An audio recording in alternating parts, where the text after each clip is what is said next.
Hello friend, आप सभी का स्वागत है टेक स्टडी आईएएस चैनल पर। मैं देव शर्मा आज आपके लिए इंडियन ज्योग्राफी का एक टॉपिक लेकर आया हूं, जिसमें हमारा टॉपिक चल रहा था भारत की नदियां, भारत में नदियों का अपवाह तंत्र, जिसमें भारत की नदियों को दो भागों में बांटा गया था। प्रायद्वीपीय भारत की नदियां और हिमालय से निकलने वाली नदियां। हिमालय से निकलने वाली नदियों को तीन भागों में बांटकर पढ़ते हैं: ब्रह्मपुत्र नदी तंत्र, गंगा नदी तंत्र और सिंधु नदी तंत्र, जिसमें से हमारे दो नदियों के तंत्र से संबंधित वीडियो अपलोड की जा चुकी है, जिसे आप देख सकते हैं। आज हम बात करेंगे कि गंगा नदी तंत्र के बारे में, जिसमें हम जानेंगे कि गंगा नदी तंत्र में गंगा नदी की क्या लंबाई है, क्या इसकी भारत में भूमिका होती है, इससे कौन कौन सी नदियां आकर मिलती हैं और ये अपना जल कहाँ पे गिराती हैं। सबसे पहले हम देखते हैं गंगा रिवर सिस्टम में कि लेफ्ट साइड से आने वाली नदियां कौन कौन सी हैं जो अपना जल गंगा में मिलाती हैं। रामगंगा है, गोमती, और नेपाल से तीन नदियां निकलती हैं: घाघरा, गंडक, कोसी। ये भी अपना जल गंगा में मिलाती हैं, और महानंदा। अब हम देखते हैं कि राइट साइड से कौन कौन सी नदियां गंगा में मिलती हैं। राइट साइड से सबसे बड़ी सहायक नदी है वो है यमुना गंगा की, जिसमें चंबल, बेतवा और केन नदी, ये तीनों नदियां यमुना में मिलती हैं और यमुना गंगा में जाकर मिलती है। उसके बाद आगे चलकर टोंस नदी मिलती है गंगा में, फिर सोन नदी। अब हम देखते हैं कि गंगा नदी जो कि वास्तव में गंगा नदी भागीरथी और अलकनंदा नदियों का सम्मिलित रूप है, जो कि देवप्रयाग के निकट मिलकर गंगा कहलाती है। गंगा नदी का मुख्य स्रोत है जल का वो उत्तराखंड में स्थित गंगोत्री ग्लेशियर है। हरिद्वार के निकट ये नदी मैदानी भागों में प्रवेश करती है। इसमें दाहिनी ओर से यमुना नदी प्रयागराज यानी इलाहाबाद के निकट मिलती है। दक्षिण पठार से आकर गंगा में मिलने वाली नदी कौन सी है? सोन नदी है। आगे चलकर दामोदर नदी छोटा नागपुर पठार से जल ग्रहण करके इसमें आकर मिल जाती है। पुनपुन तथा टोंस जैसी छोटी छोटी नदियां भी दाहिनी ओर से आकर इसमें मिलती हैं। गंगा में बाईं ओर से मिलने वाली मुख्य सहायक नदियां पश्चिम से पूर्व इस प्रकार हैं। सबसे पहले पश्चिम में रामगंगा, उसके बाद गोमती, फिर घाघरा, फिर गंडक, फिर कोसी, बूढ़ी गंडक, बागमती तथा महानंदा नदियां आकर मिलती हैं। ये देखिए हरिद्वार में गंगा नदी। फरक्का के बाद गंगा नदी दक्षिण पूर्व की ओर बढ़ते हुए बांग्लादेश में प्रवेश करती है और पद्मा कहलाती है। यहाँ से गंगा कई धाराओं में बंटकर डेल्टाइन मैदान में दक्षिण की ओर बहती हुई समुद्र में मिलती है। इस हिस्से में ये भागीरथी हुगली नाम से जानी जाती है। पावना से पूर्व गोलुंडों के पास ब्रह्मपुत्र, जो यहाँ बांग्लादेश में जमुना के नाम से पहचानी जाती है, ये पद्मा से मिलती है और इन दोनों की संयुक्त धारा पद्मा के नाम से आगे बढ़ती हुई चांदपुर के पास मेघना में इसमें आकर मिल जाती है। और इसके पश्चात ये मेघना के नाम से अनेक जल वितरिकाओं में बंटकर बंगाल की खाड़ी में अपना जल गिराती है। गंगा ब्रह्मपुत्र का डेल्टा विश्व का सबसे बड़ा डेल्टा माना जाता है, जिसका विस्तार कहां से कहां तक है? हुगली और मेघना नदियों के बीच में है। डेल्टा का समुद्री भाग घने वनों से ढका हुआ है, जिसमें सुंदरी वृक्ष की अधिकता है, इसलिए यह सुंदरवन कहलाता है और इसीलिए इस डेल्टा को भी सुंदरवन डेल्टा कहते हैं। हुगली को विश्व की सबसे अधिक विश्वघाती नदी कहा जाता है। इसी के तट पर कोलकाता बंदरगाह है, जिसे पूर्व का लंदन कहा जाता है। अब हम बात करते हैं गंगा की सहायक नदियों के बारे में। सबसे पहले हम देखते हैं गंगा की सहायक नदी रामगंगा नदी। ये नदी गैरसैंण के निकट कुमायूं हिमालय में स्थित गढ़वाल की पहाड़ियों से निकलने वाली अपेक्षाकृत छोटी नदी है। इस नदी का उद्गम स्थल एक ग्लेशियर है, इसलिए इस नदी में वर्षा ऋतु एवं शुष्क ऋतु में पानी की मात्रा में बहुत अधिक अंतर मिलता है। शिवालिक हिमालय को पार करने के बाद ये नदी अपना मार्ग दक्षिण पश्चिम दिशा की ओर बनाती है और उत्तर प्रदेश में नाजीबाबाद के निकट मैदान में प्रवेश करती है। अंत में ये कन्नौज के निकट गंगा में आकर मिल जाती है। ये नदी 600 किलोमीटर लंबी है तथा इसका अपवाह क्षेत्र 32,800 किलोमीटर है। मैप के माध्यम से देख सकते हैं ये रामगंगा नदी है जो आपकी कुमायूं हिमालय में गढ़वाल की पहाड़ियों से निकलती है। सबसे छोटी नदी है ये अपेक्षाकृत, ये रामगंगा है। ये देख सकते हैं आप मैप के माध्यम से, और ये नीचे तक गई है।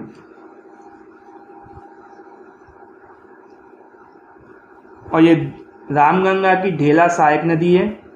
अब हम बात करते हैं शारदा, जिसे सरयू नदी भी कहा जाता है। नेपाल हिमालय में स्थित मिलाम हिमनद से गौरी गंगा के नाम से निकलने वाली ये नदी शारदा नदी है।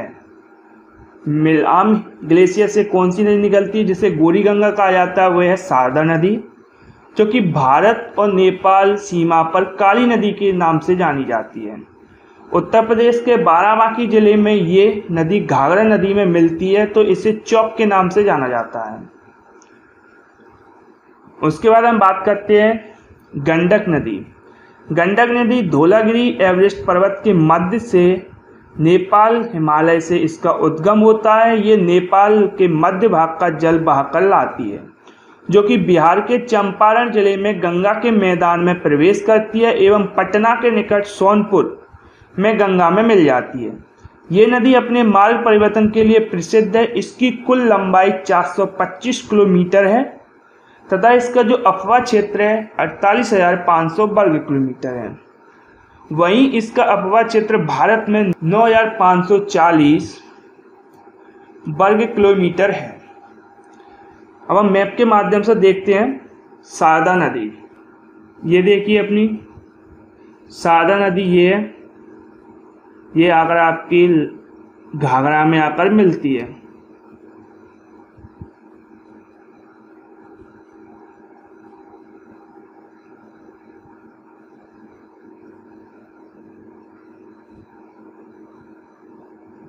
अब हम देखते हैं कोसी नदी।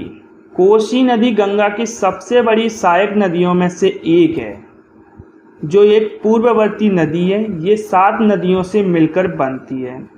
इसकी मुख्य धारा अरुण एवरेस्ट पर्वत के उत्तर में तिब्बत फुंगचू से निकलती है।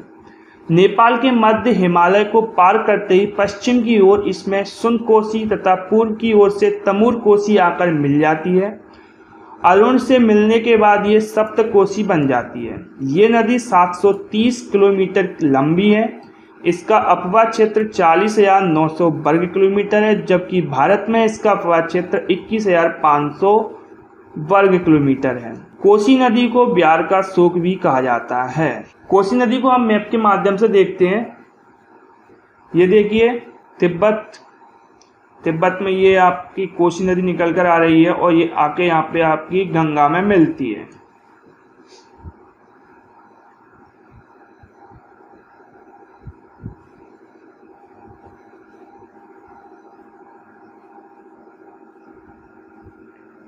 महानंदा नदी। इस नदी का उद्गम पश्चिम बंगाल में दार्जिलिंग की पहाड़ियों से होता है तथा सिलीगुड़ी के समीप तीक्ष्ण वक्र बनाती हुई ये गंगा में मिल जाती है। भारत में ये गंगा के बाएं एवं उत्तरी तट की अंतिम सहायक नदी है। इसे ब्रह्मदेव के निकट प्रसिद्ध नहर निकाली गई है। इस नदी से ब्रह्मदेव के निकट एक प्रसिद्ध नहर निकाली गई है। कैन कर्णवती नदी। इस नदी का उद्गम मध्य प्रदेश के सतना जिले में स्थित कैमूर की पहाड़ियों से होता है तथा बांदा के निकट यमुना में ये मिल जाती है। सोना तथा बीवर इसकी प्रमुख सहायक नदियां हैं। अब हम देखते हैं सोन नदी। सोन नदी का उद्गम मध्य प्रदेश के अनूपपुर जिले के अमरकंटक पठार से नर्मदा नदी के उद्गम स्थान के निकट से होता है, जो कि पटना में पश्चिम से गंगा की दाहिनी तट पर मिलने वाली सहायक नदी है। ये नदी पठार से जलप्रपातों के एक क्रम के रूप में निकलती है तथा कैमूर श्रेणी से जाकर मिलती है, जो कि इसकी धारा को उत्तर पूर्व की ओर मोड़ देती है। इसके रेत में सोने के कण पाए जाते, इसलिए इसे स्वर्ण नदी भी कहा जाता है। सोन नदी की कुल लंबाई 780 किलोमीटर है। इसका अपवाह क्षेत्र 54,000 वर्ग किलोमीटर है। इसकी मुख्य सहायक नदी कनहर, रिहंद और उत्तरी कोयल है। याद रखिएगा, इसकी मुख्य सहायक नदी कौन सी है? कनहर, रिहंद व उत्तरी कोयल। वीडियो पे हमारे साथ बने रहिए और अगर आप इस चैनल पर न्यू हैं तो हमारे चैनल को सब्सक्राइब करें, लाइक करें और कमेंट करके हमें जरूर बताएं कि आपको हमारी ये वीडियो कैसी लगी। वीडियो को आगे बढ़ाते हुए बात करते हैं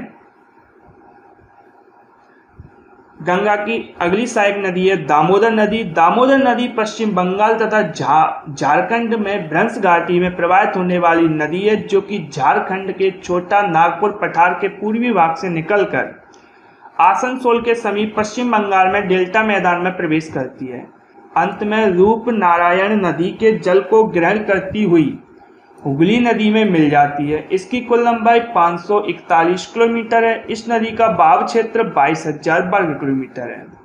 पूर्व में इस नदी में अचानक बाढ़ आ जाती थी, जिस कारण इसे बंगाल का शोक कहा जाता था। भारत के प्रमुख कोयला एवं अभ्रक क्षेत्र इसी घाटी में स्थित हैं।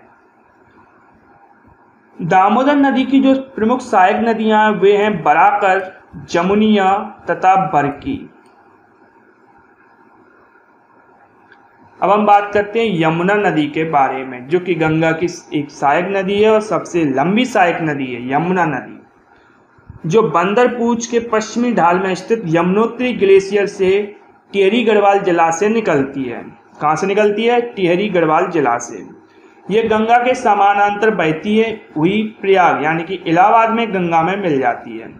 हिमालय पर्वत के उत्तर की ओर मंसूरी श्रेणी के पीछे इसमें टोंस नदी आकर मिल जाती है यमुना में, जिसके बाद ये लघु हिमालय की पहाड़ियों को काटकर आगे बढ़ती है, जहां पश्चिम की ओर इसमें गिरी और पूर्व की ओर आसन नदी आकर मिलती है। ये सभी नदियां कौन कौन सी?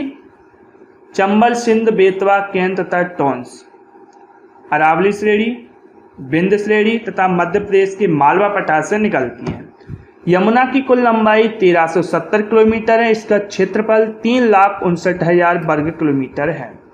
अब हम मैप के माध्यम से देखते हैं यमुना नदी। यमुना नदी ये आपका बंदरपूछ से ये निकलती है और आपके उत्तर प्रदेश में प्रवाहित करती है। आगरा, कानपुर, इलाहाबाद, वाराणसी, पटना, फरक्का और पटना में आकर ये मिल जाती है गंगा से। ये आपकी ये सहायक नदियां हैं बेतवा यमुना की, चंबल, तमसा, सोन। चंबल नदी का उद्गम मध्य प्रदेश के इंदौर जिले के महू के समीप मालवा के पठार से जानापाव की पहाड़ी से होता है, जो पहले उत्तर दिशा में राजस्थान के कोटा तक एक गोज से होकर बहती है। राजस्थान का कोटा कहाँ है? ये, और ये आपकी चंबल नदी गोर्ज के रूप में बह रही है। उसके बाद ये सवाई, बूंदी, माधोपुर और धौलपुर से होती हुई इटावा के पास यमुना में मिल जाती है। ये नदी अपनी उत्कात भूमि के लिए प्रसिद्ध है। उत्कात भूमि किसे कहते हैं? बीहड़ों को कहते हैं। इसकी संपूर्ण लंबाई 965 किलोमीटर है। चंबल की राजस्थान की एकमात्र ये सदानीर नदी है, जिसका पौराणिक नाम चरमावती था। इसकी अन्य सहायक नदियां हैं चंबल की कौन कौन सी हैं? मेज, बनास, पार्वती, काली सिंध।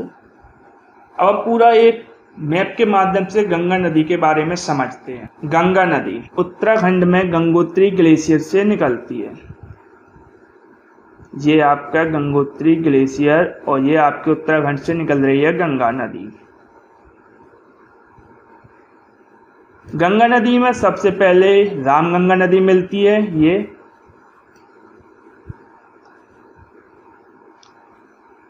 आगे चलते हुए यमुना नदी मिलती है। इलाहाबाद में। यमुना नदी आपकी बंदरपूछ से निकली है, ये आपकी आगरा, गाजियाबाद, न्यू दिल्ली, कानपुर, इलाहाबाद होते हुए ये आपकी मिल गई। यमुना में आपकी चंबल जो कि मऊ से निकली है, इंदौर के पास, जाना पाव पहाड़ी से। कौन सी नदी? चंबल। उसके बाद बेतवा यमुना में मिल गई, बनास चंबल में मिली और चंबल यमुना में मिली। बनास कहाँ से निकलती है? अरावली पर्वत श्रेणियों से निकलती है। अब हम आगे देखते हैं तमसा। तमसा मिल रही है ये इलाहाबाद के आगे। ऊपर से हम देखते हैं गंगा नदी में मिलने वाली ये आपकी नदी है गोमती, फिर घाघरा,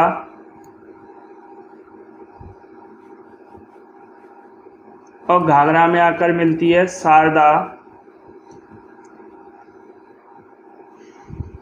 घाघरा के आगे चलकर मिलने वाली नदियां हैं गंगा में गंडक, जो कि अपने मार्ग परिवर्तन के लिए बहुत ही प्रसिद्ध है। गंडक मिलती है पटना के पास। कोसी नदी है आपकी मिल गई गंगा में आकर ये। उसके बाद जो गंगा नदी है अपनी वाराणसी, पटना, फरक्का होते हुए ये आपकी फरक्का ये आपका हिमाचल प्रदेश में, हिमाचल प्रदेश से ये बांग्लादेश में प्रवेश करती है, तो यहाँ पर ये पद्मा के नाम से जानी जाती है। पद्मा के बाद और ब्रह्मपुत्र को भी जमुना बोला जाता है यहाँ पे। जमुना और पद्मा की संयुक्त धारा आगे चलकर मेघना के नाम से बहती है और बंगाल की खाड़ी में अपना जल गिराती है। यहीं पर बनता है सबसे बड़ा Sundarban delta. Thank you friends, हमारी वीडियो कंप्लीट हुई। हमारा जो टॉपिक था गंगा नदी तंत्र बेस कंप्लीट हुआ और हिमालय से निकलने वाली नदियों का टॉपिक भी कंप्लीट हुआ।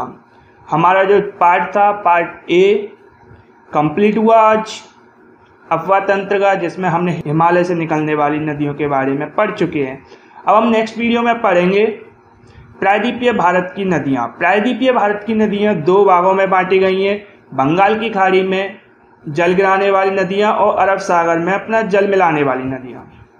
इन्हें भी दो भागों में बांटा गया है। इनके बारे में भी हम वीडियो के माध्यम से आगे पढ़ेंगे। देखते रहिए, हमारे साथ बने रहिए हमारे चैनल पर, टेक स्टडी IAS चैनल पर। और अगर आप इस चैनल पर न्यू है तो हमारे चैनल को सब्सक्राइब करें, बेल आइकन जरूर दबाएं, जिससे हमारी जो भी वीडियो आगे डाली जाएगी आपको नोटिफिकेशन के माध्यम से पता चले। और कमेंट बॉक्स में हमें जरूर बताइएगा कि आपको हमारी ये वीडियो कैसी लगी। Thank you.